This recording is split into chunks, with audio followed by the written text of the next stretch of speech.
আমরা এখন কালীঘাটে মুখ্যমন্ত্রীর বাড়ির সামনে দাঁড়িয়ে আছি এবং আমরা বিশ্বনাথে দাঁড়িয়ে আছি। আমাদেরকে সিনিয়র অফিসিয়ালসরা আসেন প্রথমে কথা বলতে। আমরা তাদেরকে জানাই যে আমরা স্বচ্ছতার দাবিতেই এসেছি। চিফ সেক্রেটারি স্যার আসেন, আমরা জানাই যে স্বচ্ছতার দাবিতে আমরা এখানে এসেছি এবং আমরা লাইভ স্ট্রিমিং চাইছি। ওনারা বলেন যে এটা যেহেতু মুখ্যমন্ত্রীর বাড়ি তাই লাইভ স্ট্রিমিং করা এখান থেকে সম্ভব নয়। আমরা ওনাদেরকে বলি রিকনসিডার করতে। ওনারা বারবার দফায় দফায় আলোচনা করে আমাদেরকে জানান যে এটা কোনোভাবেই সম্ভব নয়। আমরা নিজস্ব ভিডিওগ্রাফার নিয়ে এসেছিলাম। আমাদের ভিডিওগ্রাফারকে আমরা বলি যে ভেতরে নিয়ে যাওয়ার অ্যালাউ করতে এবং ভিডিওগ্রাফির ফুল প্রসেসটা যাতে আমরাও করতে পারি, দ্বিপাক্ষিক একটা যাতে ভিডিওগ্রাফির ব্যবস্থা হয় সেই কথাটা আমরা ওনাদেরকে রিকোয়েস্ট করি। ওনারা আবারও একই কথা ওনারা দফায় দফায় আলোচনা করে জানান যে সেটাও সম্ভব নয়।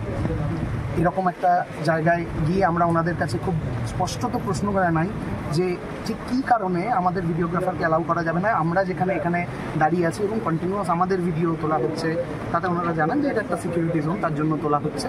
আমরা সে কথাও মেনে নিয়ে তাদেরকে জানাই যে তাহলে তাদের যে ভিডিও ওনারা তুলবেন বলছেন সেই ভিডিওর সমস্ত ভিডিওগ্রাফি প্রসেসের সাথে আমাদের যাতে একজন প্রতিনিধি থাকে, যাতে কোনো রকম কোনো টেকনিক্যাল সমস্যা হলে সে যাতে ব্যাপারটা দেখতে পারে এবং তারপর পুরো মিটিংয়ের শেষে যেন পুরো ভিডিওটি আমাদেরকে হ্যান্ড ওভার করা হয়।